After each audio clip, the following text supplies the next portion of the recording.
Hello எல்லாரும் எடுப்பாங்க, எல்லாரும் திருப்பி கூப்பிடுறாங்க. பாப்பா ஆடு பாப்பா.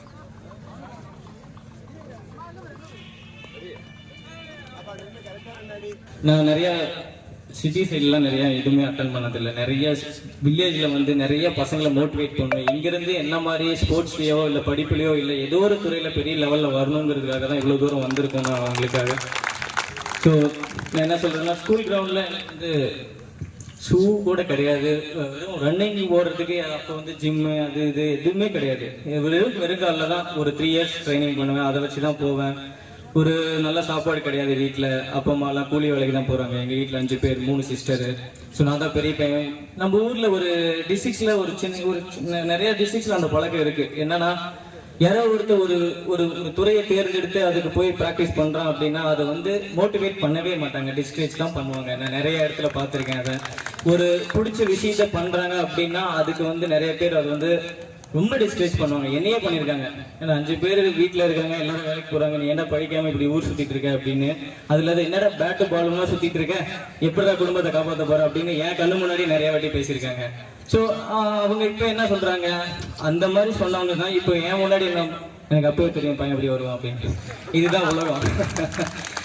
ஸோ நம்ம அதை பற்றி அதாவது நீங்கள் எந்த துறையை தேர்ந்தெடுத்தாலும் அதில் கடினமாக உழைச்சா கண்டிப்பாக வெற்றி கண்டிப்பாக கிடைக்கும். அது வந்து நீங்கள் மற்றவங்களுக்காக வாழ வேணாம், உங்களுக்காக, உங்கள் பிடிச்சதுக்காக, உங்கள் பிடிச்ச விஷயத்துக்காக நீங்கள் அதை வாழ்ந்தா போதும்.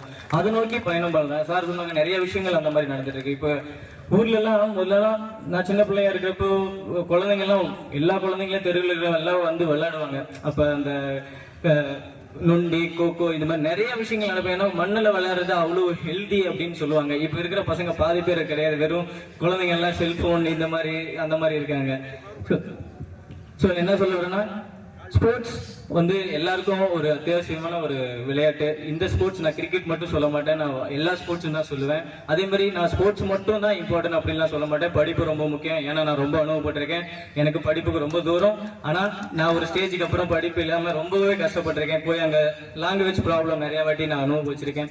ஸோ அதனால நான் சொல்கிறேன், ஸ்போர்ட்ஸும் முக்கியம்தான், படிப்பும் முக்கியம்தான், ரெண்டுமே முக்கியம்தான். நீங்கள் இந்த வயசில் 20 வயசுல ஓடினாதான் உங்க கோலை நோக்கி 30 வயசுல அடைய முடியும். அதுக்கப்புறம் தான் நீங்க லைஃபே ஸ்டார்ட் பண்ண முடியும். நீங்க இந்த 20 வயசுல நீங்க வந்து ஜாலியா இப்படி இருந்துட்டீங்களா, 30-50 வயசு வரைக்கும் நீங்க கஷ்டப்பட்டுட்டு தான் இருக்கும். இன்னி வரைக்கும் நிறைய ஃப்ரெண்ட்ஸ் பார்த்துட்டு இருக்கேன், அந்த மாதிரி கஷ்டப்பட்டுட்டு இருக்காங்க.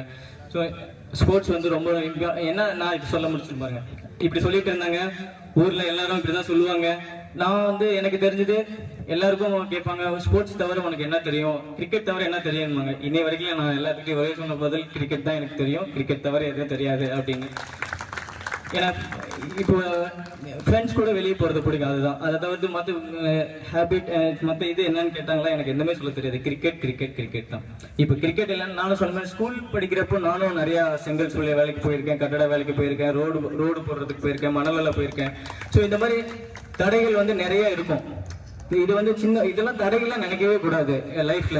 ஏன்னா இது வந்து இருக்கிறத வச்சுதான் பண்ணணும். இப்போ எங்க வீட்டுல அதுக்கெல்லாம் ஸ்போர்ட்ஸ்லாம் ஆனா நிறைய ஹெல்த்தியா சாப்பிடணும், நிறைய அது பண்ணணும், நிறைய இது பண்ணணும். நான் இப்பயும் சொல்லுவேன், எங்க அம்மா சாப்பாடு அன்னைக்கு சாப்பிட்ட சாப்பாடு தான் ஹெல்த்தியான சாப்பாடு, இன்னைக்கு வரைக்கும் அதுதான் ஹெல்த்தி எனக்கு அப்படின்னு நான் சொல்லுவேன். எல்லாருக்கும் ஒரு வழிகாட்டி கண்டிப்பா இருப்பாங்க. எனக்கு என் வழிகாட்டியா என் கடவுள் கொடுத்த கிஃப்ட் மாதிரி வந்து ஜெயபிரகாஷ்னு ஒருத்தர் வந்தாரு. என்னோட கூட பிறந்த பிரதர் கிடையாது. உங்களை மாதிரி இப்போ டென்னிஸ் பால் விளையாண்டுட்டு இருந்தேன். அந்த மாதிரி வந்த டைம்ல நான் சும்மா பேக் எடுத்துட்டு பால் பொறுக்கி போட்டுட்டு இருந்தேன். எனக்கு டென்னிஸ் பால் தான் உலகம், கிரிக்கெட்னா என்னன்னே தெரியாது, எனக்கு கிரிக்கெட் பால்லாம் என்னன்னே தெரியாது அப்படின்ற மாதிரி சேலம் மாவட்டத்தை விட்டு தானது கிடையாது நான். ஸோ சேலம் அதுதான் தெரியும். எனக்கு டென்னிஸ் பால்ல நிறைய கப்பு வாங்குறது பிடிக்கும். ஸோ எனக்கு அந்த ப்ரைஸ் மணியோட அந்த கப்பு வாங்குறது ரொம்பவே பிடிக்கும். ஏன்னா என் வீட்டில் வைக்க கப்பு இல்லாமல் நான் வாடகை வீட்டில் தான் இருந்தோம். ஒரு 10க்கு 10 ரூம்ல ஒரு 10 பேர் தங்குவோம், மண் தர தான். ஸோ என் வீட்டில் கப்பு வைக்க இடம் இல்லாமல் ஃப்ரெண்ட்ஸ் வீட்டில் வச்சிருக்கோம். ஒரு 300-400 கப்பு வாங்க பிடிக்கும். அவ்வளோ கப்பு வாங்கியிருக்கேன் நான் அந்த ஃபீல்டில். ஸோ நான் இது என் பெருமைக்காக சொல்லலை. இது கஷ்டங்கள் இருந்தாலும் உன்னோட உன்னோட எய்ம் நோக்கி நீ பண்றப்ப அது வந்து உனக்கு வந்து சக்சஸ் பண்றப்ப அது வந்து எவ்வளவு கோடி ரூபாய் கொடுத்துக்கலாம் அந்த சந்தோஷத்தை அது ஃபுல்ஃபில்ல பண்ண முடியாது. ஏன்னா அந்த அளவுக்கு அதோட ஹாப்பினஸ் இருக்கும். செய்திகளை உடனுக்குடன் தெரிந்து கொள்ள உடனே சப்ஸ்கிரைப் பண்ணுங்க.